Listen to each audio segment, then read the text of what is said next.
Boa noite. Alguns o dizem médico, outros ator. Mas o impasse está resolvido.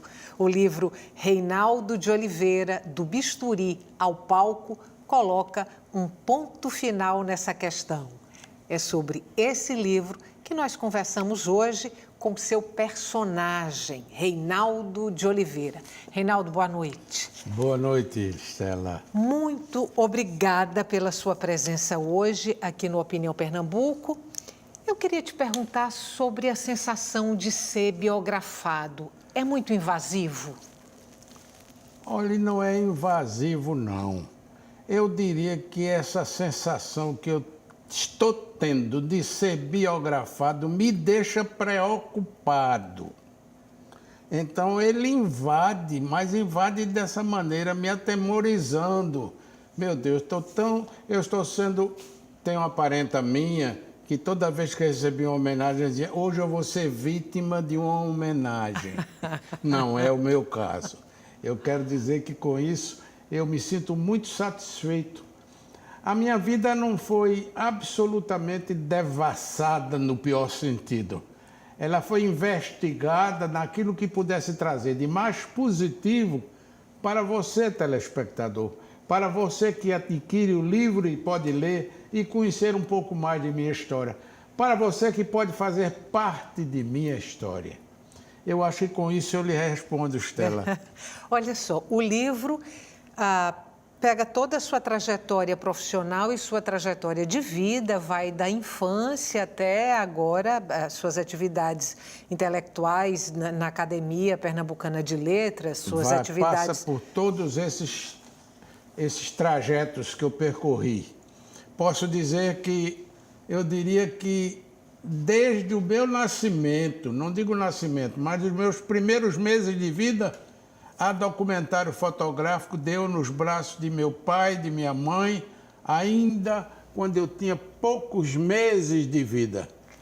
E o livro mostra uma sequência de fotos minhas até esse estado atual em que eu me encontro. Que é exatamente aqui na abertura do livro, né? Isso aí, exatamente. Enquanto a gente conversa, eu vou mostrar aqui essa sequência de fotos que você falou, que tem você desde de novinho até os dias de hoje. Ô, Reinaldo, o primeiro capítulo do livro, se não me falha a memória, é Valdemar por Reinaldo, né? Falando sobre seu pai a partir da sua lembrança, da sua memória. É possível. Até que eu tive algumas referências feitas por colegas que leram o livro e que ficaram, de certo modo, até me elogiando pelo fato de ter enaltecido de tal modo a figura do meu pai. Eu sempre dizia, meu pai foi tudo em tudo para mim. Você é o primeiro filho, é o mais velho, né? Primeiro filho mais velho. De Valdemar e de Diná. É. Você é médico. Sou Seu médico. pai também era. Você é um homem do teatro, né? 100% assim, do teatro. Seu pai também era. O quanto do seu pai ainda hoje reverbera em você? Eu sou obrigado a fazer um retrospecto, de certo modo, a respeito das qualidades dele. Ele me passou, como professor que era, a capacidade didática de transmitir as aulas que eu passei a dar no futuro, na faculdade, onde eu fui professor, na Faculdade de Filosofia do Recife, na cadeira de Botânica, da qual ele era o catedrático. A disciplina em casa, a harmonia com minha mãe Diná, aquilo me elevava. E é por isso que eu não posso deixar de enaltecer a capacidade que ele tinha de também realizar funções diversas, teatro, Sociedade de Cultura Musical, Rotary Club, tudo isso na vida dele tinha o seu lugar definido. O Teatro de Amadores foi uma coisa que foi criada por ele e que não podia deixar de reverberar sobre a minha vida e sobre a vida de todos aqueles que compuseram o imenso elenco de mais de 1000 componentes que o Teatro de Amadores tem até hoje. Até hoje. Então, a influência dele, sob o ponto de vista de caráter, sob o ponto de vista de capacidade de magistério, eu procurei herdar dele todo o lado positivo. E digo mesmo que eu herdei dele a ponto de escrever para o jornal hoje e me sentir como se estivesse repetindo o estilo dele, que ele nunca me ensinou, mas que eu depreendi das leituras que fiz durante muito tempo, dos artigos dele, das peças dele, das direções dele nas peças de teatro que ele me dirigiu no Teatro de Amadores. Em suma, eu não posso deixar de dizer que ele, sem dúvida nenhuma, ele se reflete em mim da maneira mais positiva. O que eu tiver de bom, devo a ele. O que eu não tiver de bom, não sei a quem possa dever. Olha só, seu pai, escrevendo sobre o seu avô, ou seja, falando sobre o pai dele, ele diz o seguinte: cresci tomado por um profundo respeito pelo meu pai. Ele simbolizava para mim a força, o poder, a autoridade. Você também diria isso dessa forma sobre o seu pai? Força, poder e autoridade? Eu não posso dessa maneira qualificá-lo, porque ele tinha as razões que o pai dele, o velho Bianot de Oliveira, pensava ter. Ele saiu praticamente da casa dos pais verdadeiros, biológicos, Bianot e Maria, para a casa da irmã de Bianot, Dona Clotilde de Oliveira, que era proprietária e diretora do melhor colégio da época, o Colégio Pritaneu. E ele foi como que criado, diz ele no livro dele, Mundo Submerso, chamando-a de mamãe, ao que reagia a mãe biológica, dizendo: eu não dei o meu filho. Mas isso dentro de uma harmonia que se caracterizava como o melhor de uma família que se entendia bem.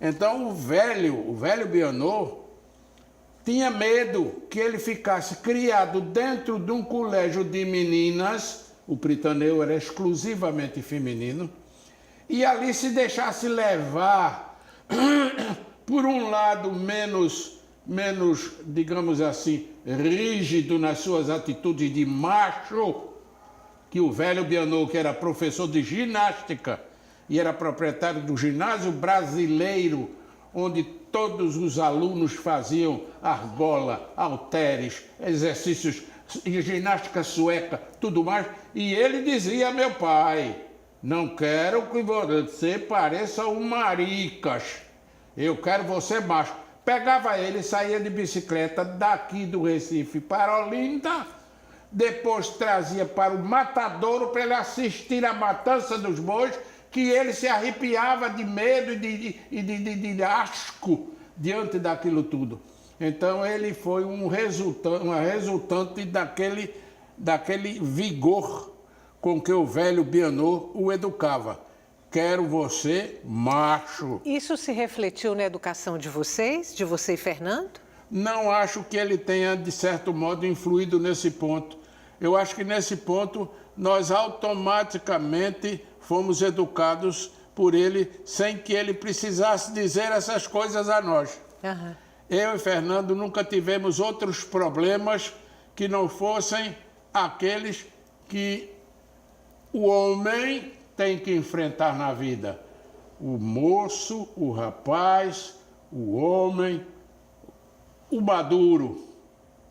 Até hoje eu amadureci baseado nos pilares da educação que ele e minha mãe, Diná, que me ensinava francês, les élèves sont assis à sa table, Ela tomava a minha lição de francês, que era matéria importante na época. Hoje em dia só se fala o inglês, mas naquele tempo o francês era exigido. Com quantos anos você está? Agora, eu estou no dia, que dia é hoje do mês? 20... Acho que é 20, né? É 20? Sexta-feira 20? É sexta-feira 20. Daqui a 8 dias, pela lei, eu farei 88 anos de idade. Mas, na realidade, eu nasci em 28 de junho de 1930. Isso é um detalhe que vale a pena dizer para não parecer que foi uma manobra nossa. Eu tinha repetido no ginásio Veracruz, no curso primário, eu tinha repetido o 3º ano primário. Não era o 3º ano ginasial, não, era o primário. Por quê? Porque eu sabia que ao fazer o exame de admissão no ano seguinte, eu não teria idade suficiente para ser aprovado. Diante disso, um parente nosso, que trabalhava num cartório, disse: Valdemar, faça o seguinte, a gente faz uma retificação dessa data de nascimento dele, do mês de junho, 28, para o mês de abril, 28. E então, com essa idade, ele pode fazer a admissão. Isso mudou o seu signo? Qual é seu signo? Eu sou Câncer, o verdadeiro. O verdadeiro. E o de abril, qual é? Eu não sei. Eu também não sei. Acho que é touro. Touro? É. Alto lá. Olha só. Mas a verdade é essa. Então, depois, Valdemar, quando ele entrar no exército, a gente refaz. Nunca foi refeito, não se conseguiu refazer. E eu me mantive a vida toda com 2 aniversários. Um em 28 de abril, Touro. que é o da lei, que é daqui a uma semana. É o touro. E o outro, que é o 28 de junho, véspera de São Pedro, que é, na realidade, quando eu comemoro. Quando você faz a festa de aniversário, recebe os amigos, aquela coisa toda. Que influiu, sem dúvida alguma, influiu. Mas eu sempre recebi isso como um ato, digamos assim, de inteligência. Com isso eu entrei no admissão, fui para o colégio Padre Félix, de lá eu saí para o Oswaldo Cruz no último ano científico, porque eu no Oswaldo Cruz ia ter como professores Newton Maia de matemática e o filho dele Euler Maia de física.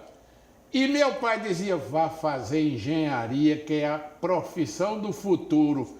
Mas eu tinha lá dentro a vontade de ser médico. Foi quando aconteceu um fato que eu nunca me canso de repetir. Um galo entalou-se, galo de pena de esporão, entalou-se no quintal de minha casa. E a minha cozinheira, dona Felizmina, me chamou: Reinaldo, vamos dar jeito nesse galo, ele vai morrer, ele está entalado. Digo: bota ele aqui. Botei em cima de uma calçada, pedi à filha dela, dona Alice, que me conseguisse uma gilete. Ela trouxe e disse: segura o galo. Abri o papo do galo, Estela. Olha, tinha troço dentro como o diabo. Eu esvaziei o papo do galo, lavei e estava lá uma folha de mangueira que o galo tinha engolido e que estava entupindo o tubo digestivo. O galo salvou-se. 2 dias depois estava cantando. Foi o primeiro checho de cliente que eu levei também. Aprendi aí. Bom, e depois disso também não tinha mais o que discutir. Não dava para fazer engenharia, né? Era. Tinha que ser medicina. Cheguei de noite. Ou veterinária. Cheguei de noite nesse dia, no jantar, meu pai: desista. Cancelei minhas aulas particulares de matemática, de física e ingressei firmemente no propósito de ser médico e cirurgião, cuja primeira operação da carreira foi aquela, naquele galo, naquela tarde. E ele era meu professor também de biologia e de zoologia no Oswaldo Cruz, e então tudo foi um céu aberto. De fato, passei muito bem no vestibular de medicina, eu acho que 6º ou 8º lugar, dentre 400. Foi bom demais. Até hoje sou médico, estou meio doente, meio difícil de me locomover, mas não sei o que é que pode ter acontecido, eu estou enfrentando a vida. Estou enfrentando tudo. Vamos fazer um intervalo curto. A gente volta daqui a pouco para continuar essa conversa com o Reinaldo de Oliveira. Nosso intervalo, você sabe, é bem curtinho e a gente volta já.